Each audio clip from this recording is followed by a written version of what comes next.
This is Southern Cross News with Joe Palmer. A Tasmanian man accused of murdering his neighbour by shooting him in the head is standing trial in Launceston's Supreme Court. Jurors today hearing Kerry Alexander Bilston was frightened of the now deceased and he kept a shotgun at his door for protection. Our reporter Monika Dadson has more. The court heard Kerry Alexander Bilston had been arguing with his neighbour, Dean Peter Manshandon, about land boundaries for most of last year.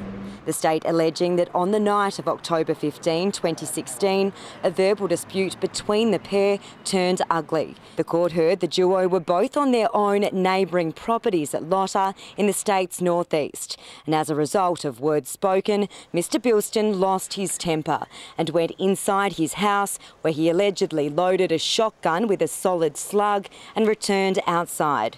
Prosecutor Darryl Coates said Mr Bilston then raised the gun from about 30 metres away.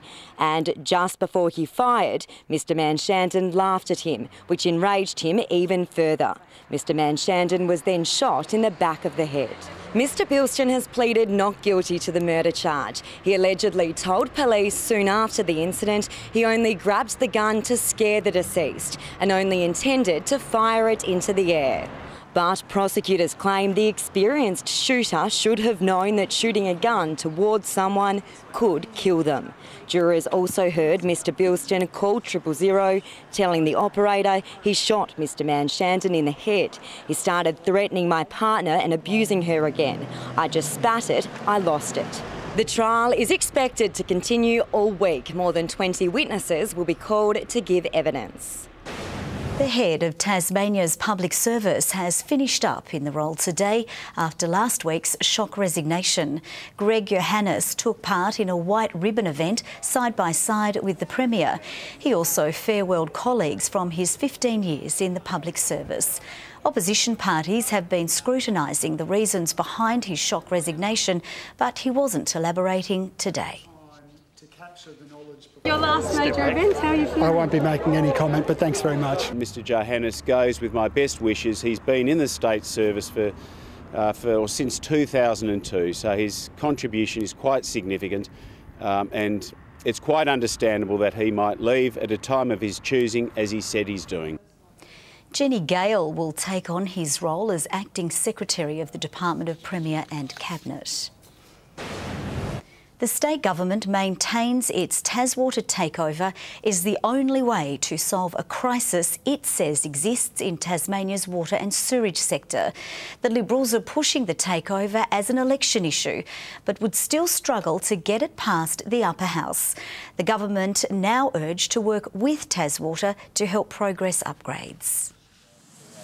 The Premier looks out on the Hobart skyline on the eve of the last sitting week of Parliament for the year, also likely the last before the March election, joined with the Master Builders Association talking up the economy and the prospects for the future. It's often said that one of the best tests of how economies go is how many cranes are in the sky, and we believe there have never been as many as there are now. The construction sector is lamenting the failure of the government's Taz Water takeover plans, blocked in the upper house, saying progress on water and sewerage upgrades will be needed to deal with growth. There's going to be a lot of money required. That money's not going to come from thin air, it has to come from somewhere, and I guess that's why we're supporters of having a recapitalised and renewed Taz Water to be able to undertake that work.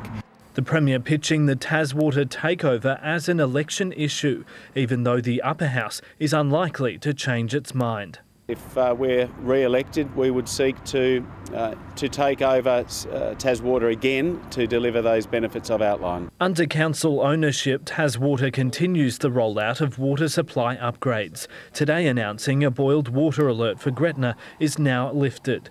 But high-profile and costly projects loom, like the relocation of the Macquarie Point sewage treatment plant and issues with Launceston's combined stormwater sewerage system. And the state government to date has not supported our proposal that we jointly seek assistance from the federal government.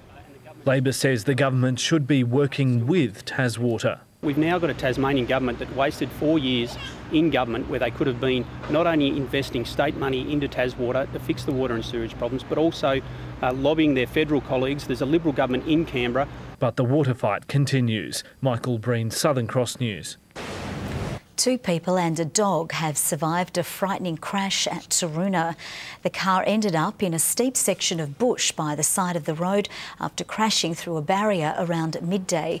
Both directions of the Channel Highway were closed as a tow truck pulled the wreckage up the embankment and back onto the road. Police say the occupants, 2 people and a dog, only received minor injuries. An explosion rang out in West Moona this afternoon due to an intense vehicle fire. Emergency crews were called to a property on Springfield Avenue just after 2:30. And on arrival we found a van, a white workers van, fully involved in fire, also impacting the fence and surrounding vegetation. It didn't take long to take out, just given the terrain that we had to work on. It was initially hard to get to. Authorities say the van was stolen. Anyone with information is urged to contact Crime Stoppers. Hundreds of people turned out in Hobart today to show their support to victims of domestic violence. People from all walks of life took to the streets in a bid to raise awareness of abuse, with some sharing their own experiences. Hundreds motivated for the White Ribbon Walk by stories such as this one. I woke up on the bed and he had his hand around my throat and a knife pointed at me. Tash says one of the hardest parts was leaving until it got to a point where she feared for the life of her children. It was that point that I realised I had to get out or else I wasn't going to make it. But it's true what they say, I mean, you're scared to get out. I'm really proud of my mum. Like, she's been through so much and she's still here today with a big smile on her face, being proud. Her story is one of many. Tasmania Police respond to more than 50 family violence incidents every week. But across Australia, a police service or a police officer is attending a family violence matter every 2 minutes. Students and representatives from all levels of the public sector showing their support in stamping out abuse. Just the thought of violence towards women is just disgraceful. While there has been an 8% increase in reportings just this year, our state's highest officer urges those suffering to seek support. It's really important that we support those women to come forward and to get the help that they deserve. You're never on your own, and get out when you can. Help is available at 1800 RESPECT. Louise Hedger, Southern Cross News. A Tasmanian company has pulled off an engineering marvel, building a 600-tonne bridge which was transported from Launceston to Adelaide. The project mastermind says it was one of the most complex tasks he's ever performed. It has been an enormous undertaking. Tasmanian steel fabricators building a gigantic bridge to solve traffic congestion on the mainland. It's one of the most demanding and expensive projects local engineers have seen. On the weekend, the 180-metre megastructure finally reached its destination, Adelaide.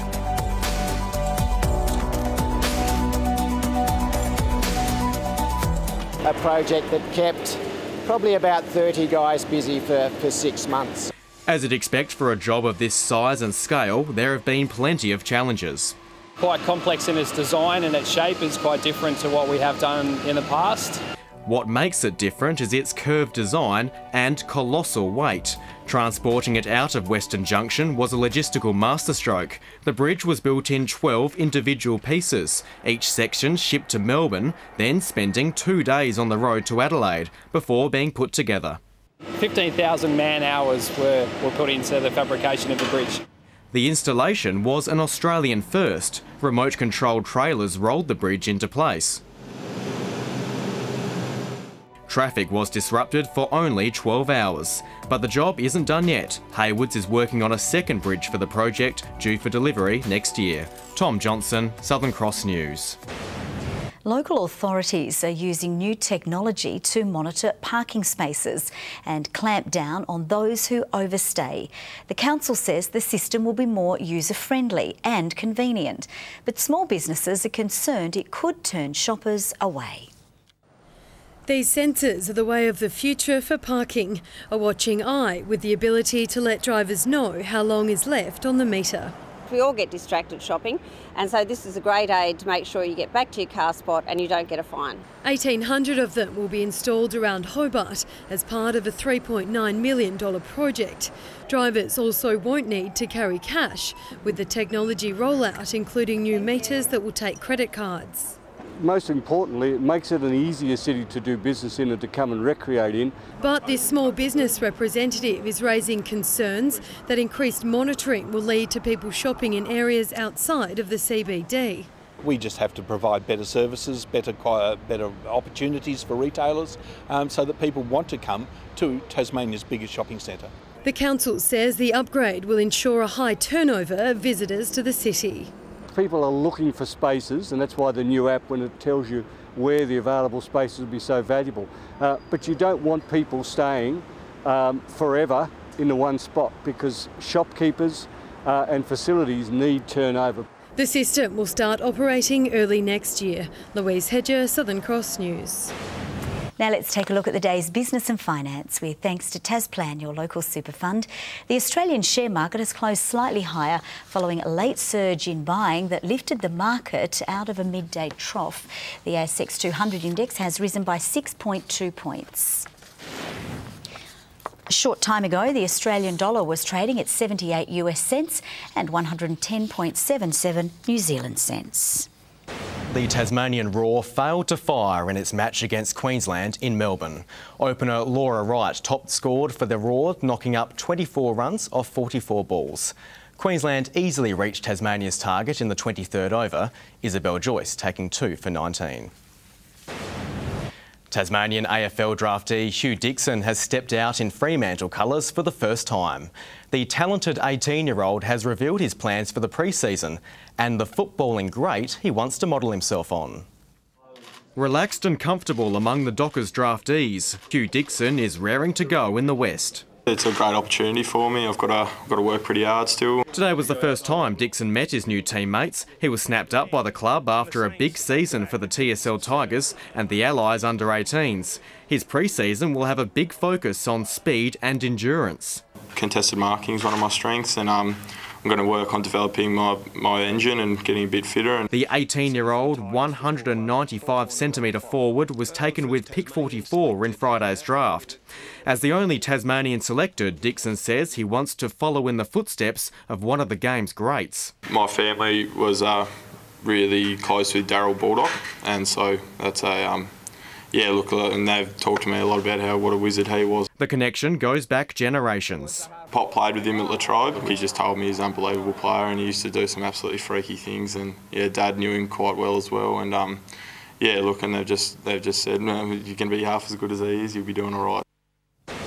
Good evening. Hobart 23 degrees today. Launceston's 29, the state's warmest. Burnie 25 and Devonport 24. Temperatures sat between 2 and 8 above average, but we did see a few morning showers over the south and a thunderstorm over the southeast. In the period to 9 a.m, Lake Gardner Dam recorded 52 millimetres, South Queenstown 49 mils. Today, just 5 mils at Razorback. Fingal 28 degrees, Cressy 27, Bridport 26, Wynyard Bushy Park and Campania 25, Grove Ridge 24, Low Head 23, Friendly Beaches 22 today, Strawn and Flinders Island 21. Low-level cloud bands are to the south and east of Tasmania. Thunderstorms to our east as well, with also more through central and inland eastern Australia. Other cloud patches are near WA and along the Queensland Northern Territory border. Closer in, low cloud extended across the state from the southwest today. The thunder activity moved away to the southeast.